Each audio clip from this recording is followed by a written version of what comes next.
Hello, piano students. Tim back here again. Let me do one more thing I think I forgot to do. Hold on.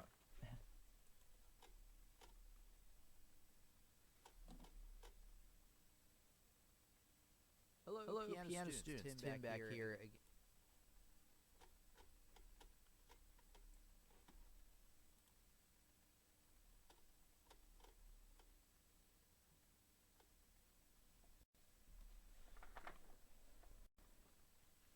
Hello, Ahmed.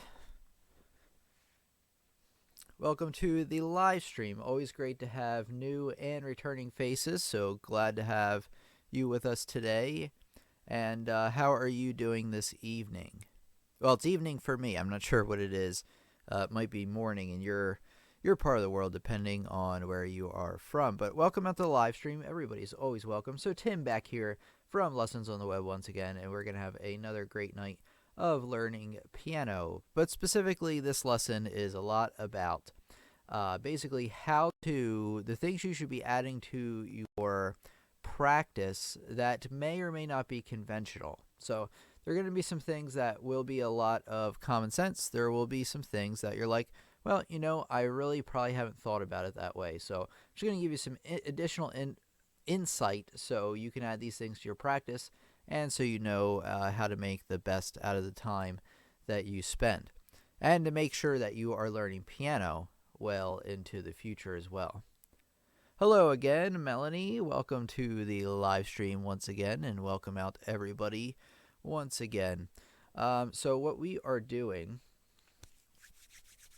let's get into it right here.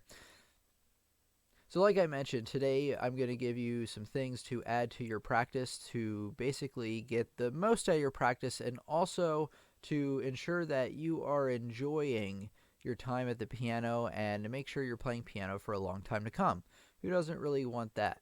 And you can also get better results if you take this advice as well. So these are basically 5 things that I think you need to consider adding to your practice to make the best out of it. And number 1 is you want to add something to your piano practice that inspires you, or it doesn't necessarily have to be you playing something that inspires you. You can start your piano practice out by listening to somebody else play. Whether you have a recording of a famous artist that really, gets you going, really inspires you, you love the way they play, or just anything really. You can get creative with it. It can be a video game song that you like. It can be a song on a movie that you really like. Just think about those things that inspire you and really why you started playing piano to begin with. So this, like I said, it doesn't necessarily have to. Now, don't get me wrong. You could actually play a song that inspires you. In fact, that's probably what I recommend the most. But like I said, if you just want to listen to something or watch somebody play, that works just as well. So get creative with this. Now, this is very important to add to your practice because honestly, without the inspiration, you're not going to want to put in the work behind that it takes to become good at piano. So if you keep yourself inspired and keep yourself motivated, you'll continue putting more and more effort into it, and it won't seem like as much effort. Now, if you're dragging along and you lose your inspiration, then it's just going to really feel like that you're going to go through things a lot slower and that you might actually end up quitting, which is definitely not what any of us want. We want you all to keep playing and want each other to keep playing piano for a long time to come. So you always want to add something to your piano practice that inspires you. It makes a lot of sense, but a lot of people forget about this and they actually start playing songs that they like, but not necessarily inspire them. And then, they just get kind of tired, they get stuck in a rut, and then they end up quitting. So I don't want that to happen to you. So take that advice by adding something that inspires you to the lesson. You can start out the lesson, you have it in the middle at some point, or you can finish the lesson with that, or even outside of the lesson, you can do these things to remind yourself of why you started and wanted to play piano to begin with. And don't never lose sight of that if possible. But it does happen to all of us.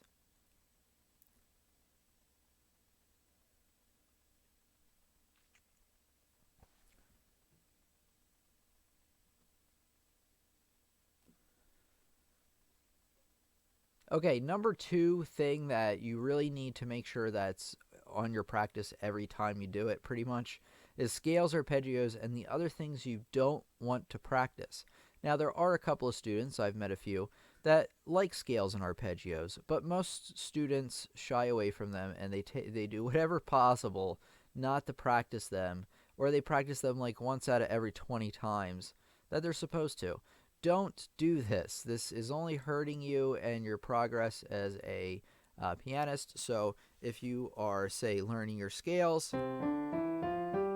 especially at first, when you're just getting the hang of them, they might not be the most fun to play. Even after you master them, they're not the most fun to play. But they're very important in developing hand dexterity, coordination between the two hands, proper fingering and good finger habits. So just right there, scales, there's a lot more things you can practice other than that. Scales, it can really enhance your ability to play a real song, since a lot of times there are scales, full-length scales or just partial scales, and real piano music.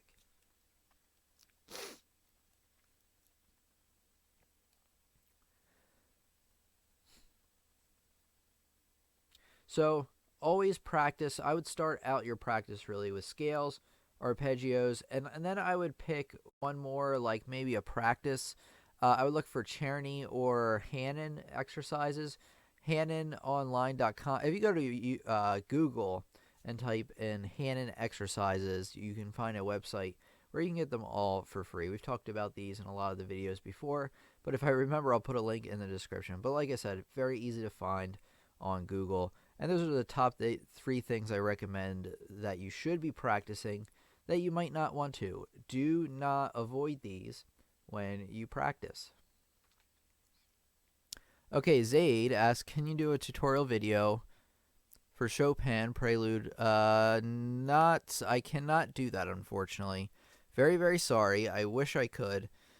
First of all, that song is too complicated to do a tutorial on. And it would just take too long. So sorry, I unfortunately can't do it. I would love to. But Chopin Preludes are always beautiful pieces. Melanie says, I've been watching your chord tutorials and I've been getting better. Thank you so much for that. Really glad to hear that. Really glad that they've been helping you out. And there are more chord tutorials on the way. Okay, on to the next thing.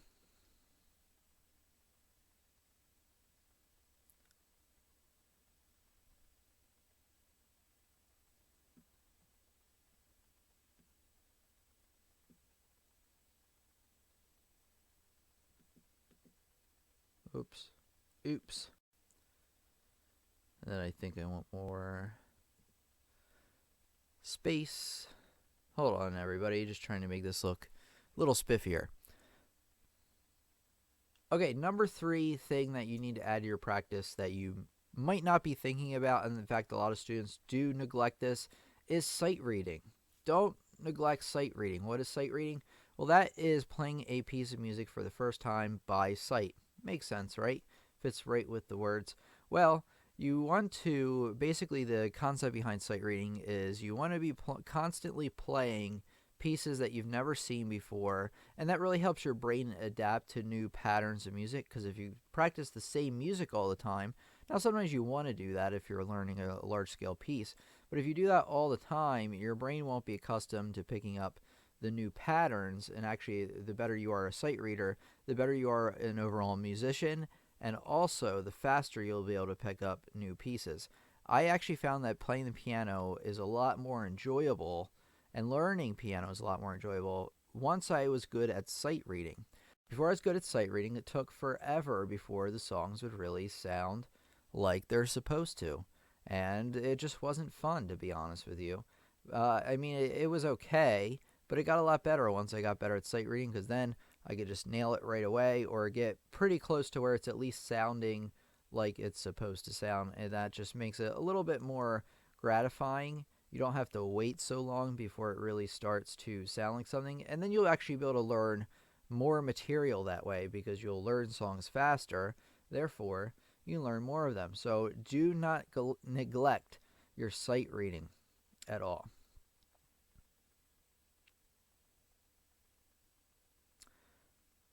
Okay, let's see here.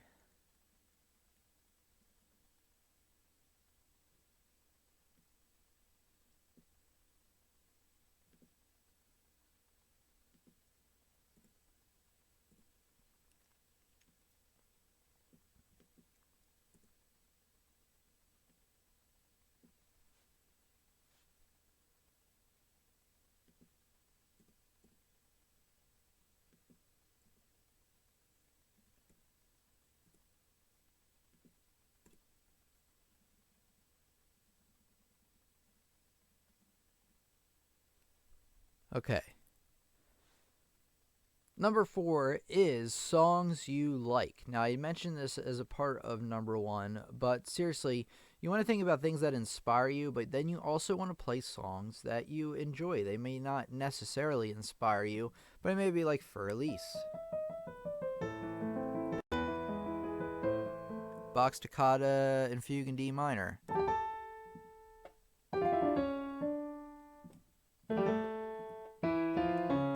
So if you master, one of those songs that you really enjoy, you can make it part of your regular practice routine. Now, obviously, you don't want to take up an enormous amount of your time playing songs that you're already good at. That doesn't make a whole lot of sense. You won't progress quite as well that way, but you do want to spend some time playing songs that you do like and that maybe you're actually already good at already, just for the plain enjoyment of it. Because kind of binds together with number 1, and that you have to remember that you want to be able to learn piano in the long term.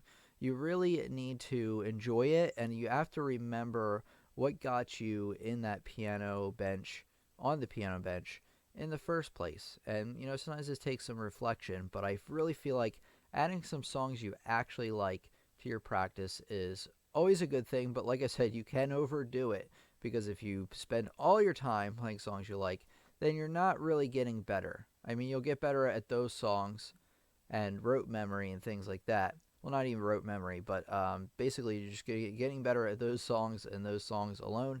And like I said, like with the sight reading is good at training you to read new patterns. That's why that's useful. This would be like going over old patterns, which is okay, but you want to balance there. But you definitely don't want to forget about songs that you actually like to play, because that's probably why a lot of us learn piano, for the enjoyment. I mean, some of us learn piano because we're made, or, we're forced to. Somebody expects us to, or maybe it's just something our parents make us do, like my parents did when I grew up, which worked out really well for me. So you always want to consider songs that you like when practicing.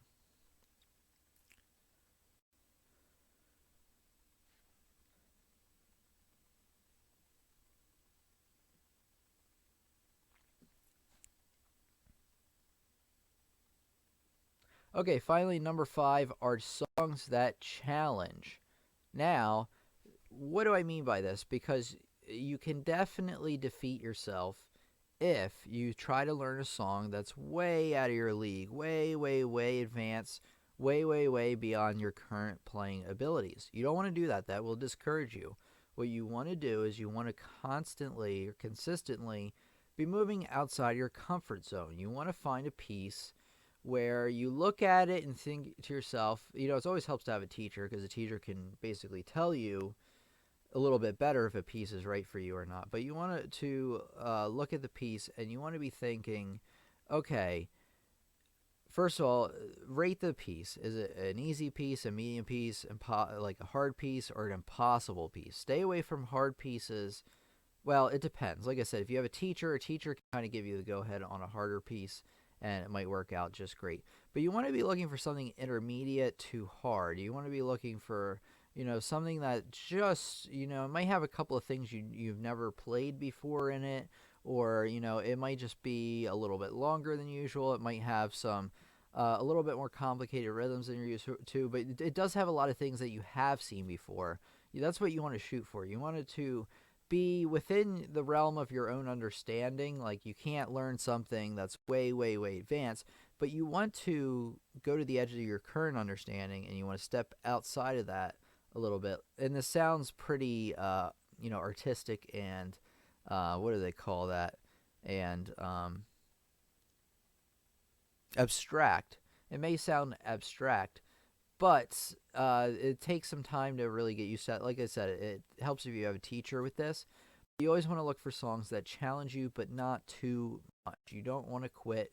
If you feel like this current song you're on makes you want to quit because it's too hard, then it's too hard. You want to pick something, dial it back a little bit closer to whatever the last song was that you learned. You want to take that and you want to make it, just a little step further, is basically what I'm trying to say with this one.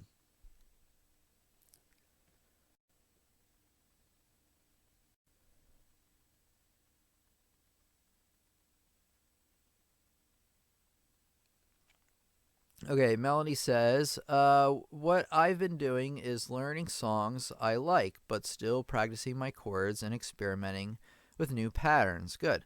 However, I do spend much of my time learning individual songs that I enjoy. That's very good. That's very good. So that doesn't mean you can't take up a lot of your practice playing songs that you enjoy, but actually, more of what I meant with that was that you don't want to spend too much of your practice time practicing songs that you're already good at.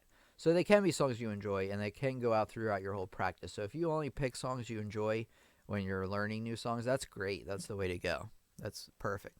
Either from movies or songs is okay to do that a lot, or should I shift my focus to the chords, patterns, etc.? I would do the chords. I would start out your practice, most practices with the chords and all the things that you need to get out of the way, like that are, you may enjoy chords and everything. I like chord patterns. I think they're fun to play, but not everybody does. But you want to make sure you get to those. If you feel like that, whatever part of the lesson you feel like you neglect, like maybe you spend way more time on something than something else. Obviously, if you need to spend more time on chord patterns, you want to put that in the front of your lesson or in the front of your practice, because that way you get to it first. The stuff you like, people tend to not neglect or forget about the things they like. They do tend, and this is me included, forget about the things that I don't really care for so much. So that's why I would put those in the front of your practice. So yeah, it sounds like you're doing the right thing in terms of learning songs you want to play, but you definitely, if you feel like you're letting the chords and everything go, and sometimes maybe you don't get to them at all, or maybe you spend less time with them at the end of the lesson, you want to move them to the beginning and just make sure that you spend ample time on those. But great, great question. So, what I want to know from people in the community is, what things do you think a student should add to their practice as a beginner, or maybe even somebody that's playing for a while? What's something do you think that's common that, a lot of people forget about, that you add to your practice that we didn't talk about today, that you're like, I just really have to let people know about this? Please let us know in the comments, because honestly, when we come together and share our ideas, we learn a lot better. There are things, I've been playing piano for well over 20 years and learning piano for well over 20 years, and I still, through the comments every once in a while, will learn something new. Someone will correct me, and hey, I'm not offended. So, now most of the stuff I say is correct, but every once in a while I'll say something that, somebody elaborates on, and I'm like, wow, that's really terrific. Thank you so much for, sharing with us. Or they just share their own experience, or, their own suggestions. So by sharing with us, we make the community stronger and our learning stronger. So, if you have an idea of something you need to add to your practice, or others need to, please leave it in the comments, and I would love to hear it out.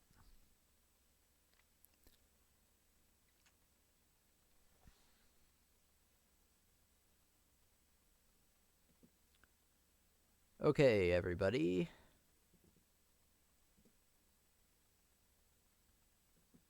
Whoops.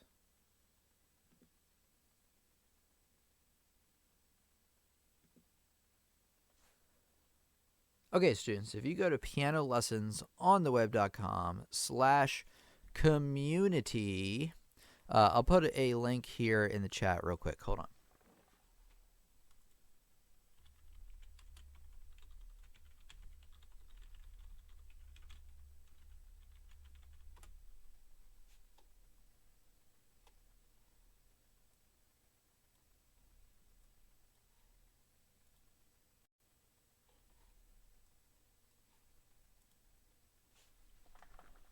Okay, there we go. So if you go there, hold on a second. If you go there, this is our community page for the YouTube channel, for the live streams, everything. This is all free, this page of the website. So basically, you go here, and anytime you want to attend, if you're not on YouTube already, you can click attend by clicking here, and it should take you to the page where we start our live stream. If you want to, text the word piano to 43506 on your cell phone, and you'll actually get a text message reminder every time right before we're about to go live for the live stream. But here I want to tell you about this because this is where our live stream schedule is. These are the topics we're talking about for the next few weeks. So you want to check them out, and it'll also give you the times of when we're meeting, which is pretty handy, I would say. So make sure to check that out, pianolessonsontheweb.com/community.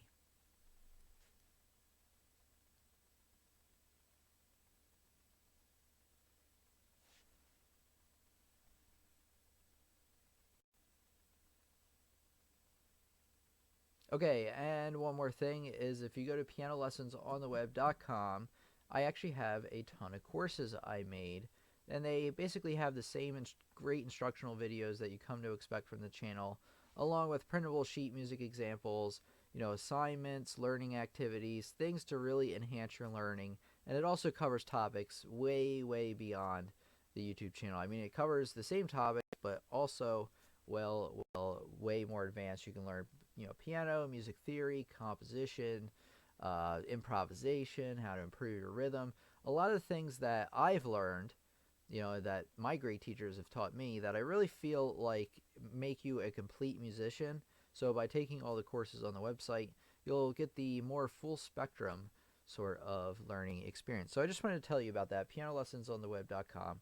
No pressure, of course. And of course, the awesome free lessons are always on the way here on the YouTube channel, but I usually keep those more geared for tips for beginners. Okay, let's see. Melanie says, something my friend who has played for 2 years now kinda always just does her own thing, as in if she doesn't like scales, she would just forget it and move on to her pieces like she plays out of her imagination, that is imagination, with very minimal knowledge of chords, which I think is amazing. But when I ask her for some tips, she just says, just go with the rhythm, and so she's so amazing at piano. So your friend is likely a very gifted person when it comes to playing music. There are some people that just have a gift in their mind, where they don't have to practice certain things, and but their brain can understand it somehow. Their brain is just automatically has the system of figuring out. But the drawback to that is they're usually not as good at teachers because they can't explain how these things happen in their head.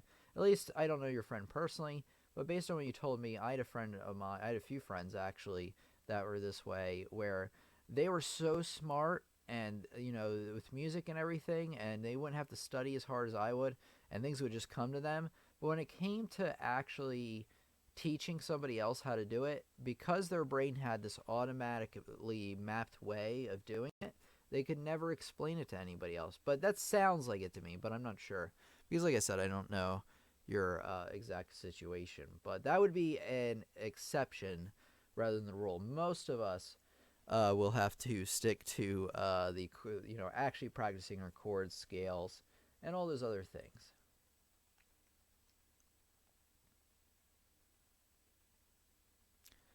Okay, anybody else tonight joining us? If it's your first time here, if you are a returning visitor, feel free to say hello, as always.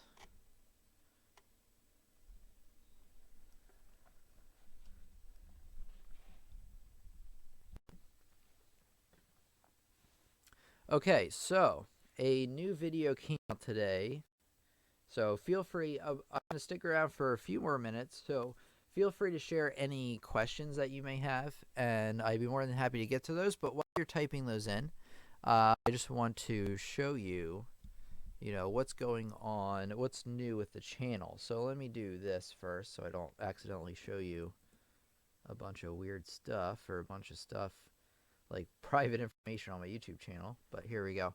Let me get to the channel that we are on, Lessons on the Web. It probably says live now because we are live right now. Okay, so if you go to my channel, one thing I highly recommend is you check out the playlists, but I'm not going to get into that right now. What I want to tell you about is I came out with a new lesson today. It's called How to Find Easy Piano Songs for Beginners. Now, if you attended the live stream a couple of weeks ago when we did this, you've seen most of this lesson before, but this lesson now is pieced together. It's edited together. All the, fluff is cut out, and it's really a nice comprehensive lesson.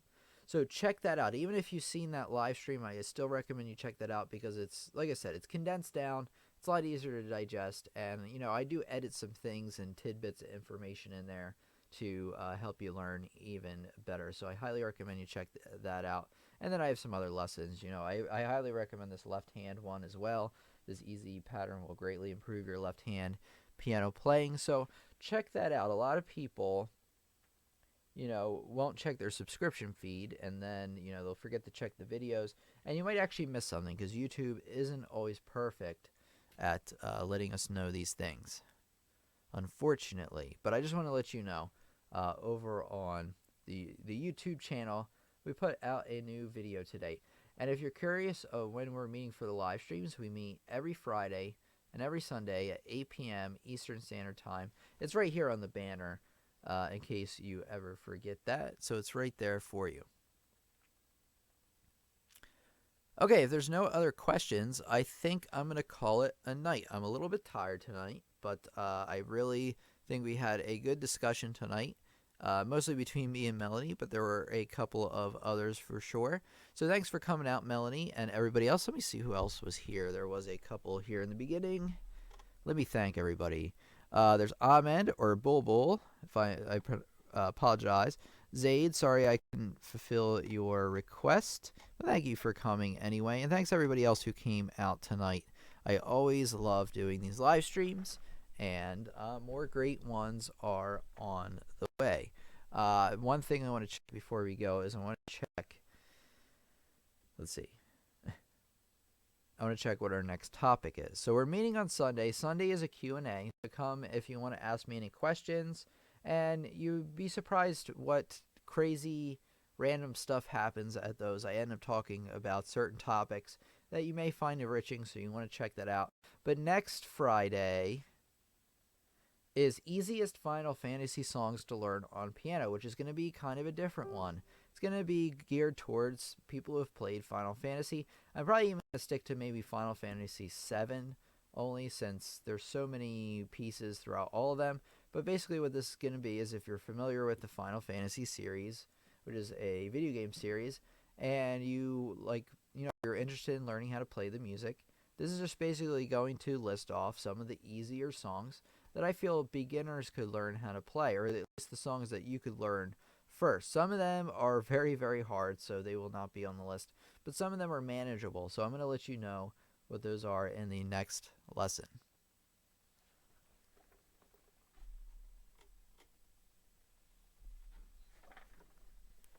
All right, everybody, this has been Tim from Lessons on the Web. Thank you so much for coming out to the classroom. Have a great week. Actually, a couple of days. I'll see you again on Sunday. So thank you so much, everybody. Thanks for coming, and I'll see you on the channel. Thank you so much.